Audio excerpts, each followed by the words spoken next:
You ever play a game that's actually balanced? Megami Tensei is an antique, genre-defining monster collection RPG series known for its relatively high difficulty. In past entries, this wasn't always fun.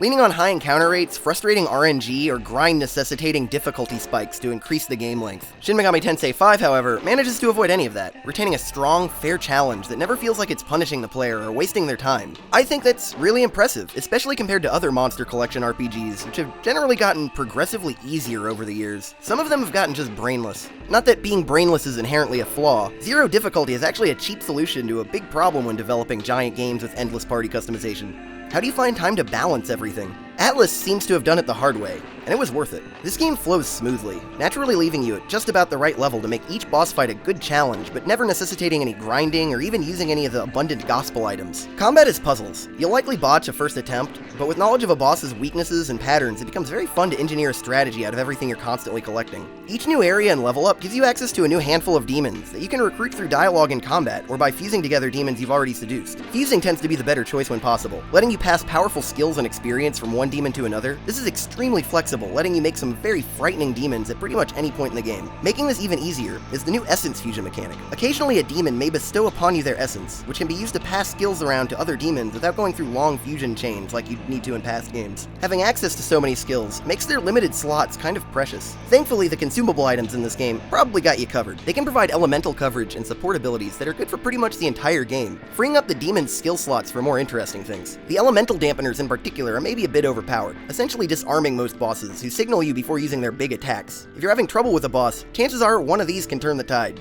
Nothing is really scarce either. The shop is well stocked, well priced, and available at every save point. I freaking love this guy. At least a lot more than I love these little demon partners that'll occasionally join you. They follow you around revealing secret items that are very worthwhile, but they won't shut the fuck up. Hey, hey, hey!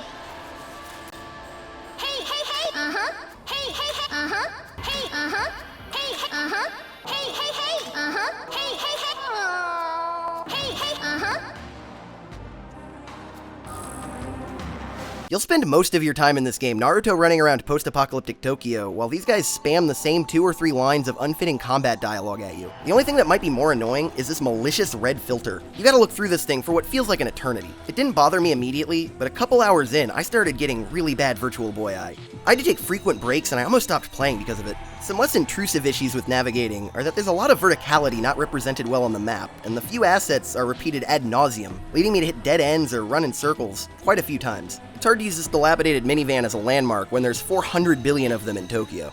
Otherwise, the level design really isn't that bad. The 3 dungeons are great, but the game is very long. The overworld outstays its welcome.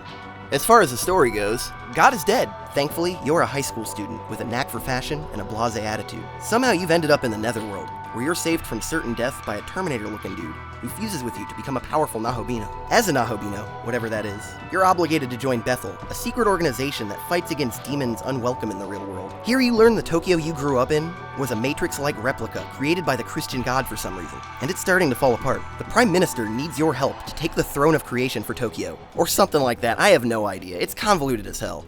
It's not as character-driven as most JRPGs, and the plot can be incomprehensible. But like past games in the series, it focuses more on exploring asymmetrical moralities and grandiose themes to leave a subjective and unique experience with the player, rather than give them a typical narrative. There are dialogue options, but they don't impact the story at all. There are multiple endings, but rather than it being the result of a game-long personality quiz as in the past games, you just choose the one you want from a list. This seems a little hokey, but it's better than the opaque way the old games did it. It actually had me relating my own beliefs to this abstract, cartoony world. Most video game stories don't do that. On the technical side, graphics and performance are about as good as you can expect for a Switch title these days, with a few particularly gorgeous moments. Atlus tends to knock it out of the park when it comes to interface and sound design. This isn't really an exception, but I also probably wouldn't say it's my favorite in recent memory.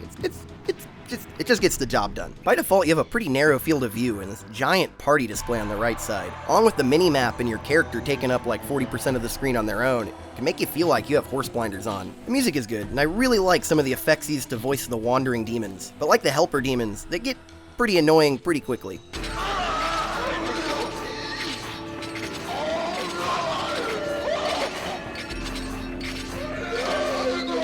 Overall, Shin Megami Tensei 5 is an incredibly polished, mechanically dense masterpiece of a JRPG. The mature themes, assumed difficulty, and thematically dense story will likely keep it from being a real mainstream hit, but I loved this game. The more you play it, the better it gets. If a 100+ hour existential hike through the apocalypse sounds appealing to you, you should definitely give this a try. But me though, I give it a Field of View slider.